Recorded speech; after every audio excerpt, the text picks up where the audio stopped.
Listen to me carefully. सिर्फ 1% लोगों को एक्चुअली समझ में आया है कि इस बुक में बोला क्या गया है। बुक का नाम है साइकोलॉजी ऑफ मनी। मेरे इनसाइट्स 5 चीज़ें बताती हूँ कि जो मैंने इस बुक से सीखा है। कभी भी किसी के फेलियर या सक्सेस को बहुत जल्दी से जज मत करो। दो लोगों में सेम स्किल सेट है, दोनों लोगों ने बिजनेस शुरू किया। एक ने जब शुरू किया तब मार्केट्स बहुत कंड्यूसिव थे, बहुत अच्छे थे, अब जा रहे थे, बिजनेस जल्दी सक्सीड कर गया। दूसरे ने बिजनेस शुरू किया लेकिन उस समय मार्केट्स की हालत बहुत ख़राब थी, तो बिजनेस सक्सेस नहीं हुआ। सो टाइमिंग भी बहुत इंपॉर्टेंट है बिजनेस में। वेल्थ ग्रो करना is actually a very boring process. Long periods of boring consistency, थोड़ा थोड़ा थोड़ा थोड़ा करके वेल्थ ग्रो करना। वेल्थ ना बहुत क्वाइटली ग्रो करता है। ऐसा नहीं है कि बहुत धमाकेदार एक अपॉर्चुनिटी आ गई और वेल्थ ग्रो कर गया और बहुत कुछ आपने कर लिया।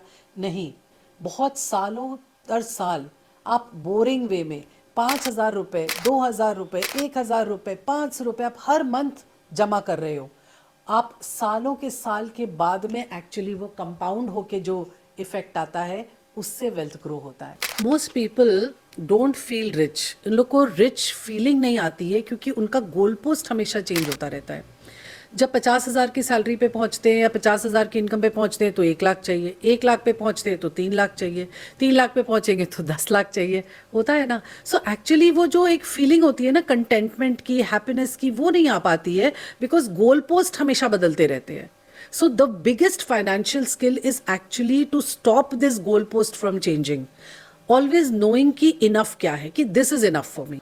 फोर्थ पॉइंट जो मॉर्गन हाउसल बोलते हैं अपनी इस बुक में कि रिच पीपल जो होते हैं ना, वो रिच दिखते नहीं हैं।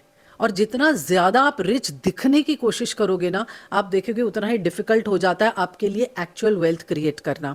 सो जो जो रिच पीपल एक्चुअली होते हैं, जो अमीर होते हैं, आप देखोगे वो बिल्कुल सिंपल दिखते हैं।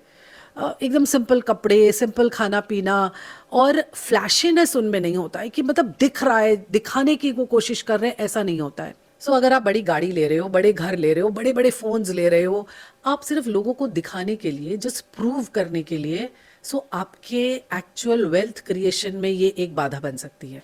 अगर मैं आपको बोलूं कि कल आप 1 महीने की छुट्टी पे ले चले जाओ, वेकेशन करने चले जाओ, आप कर सकोगे? अगर मैं आपको बोलूं कि 3 महीने काम मत करो, बिल्कुल बैठे रहो, आराम से घर पे रिलैक्स करो, आप कर पाओगे? So actual wealth does not mean luxury. Morgan Housel कहते हैं कि एक्चुअल वेल्थ मीन्स कि आपको आपके टाइम के ऊपर कंट्रोल हो। सो time freedom is the biggest luxury. अगर ये कंटेंट आपको हेल्पफुल लगा तो प्लीज़ शेयर एंड सब्सक्राइब।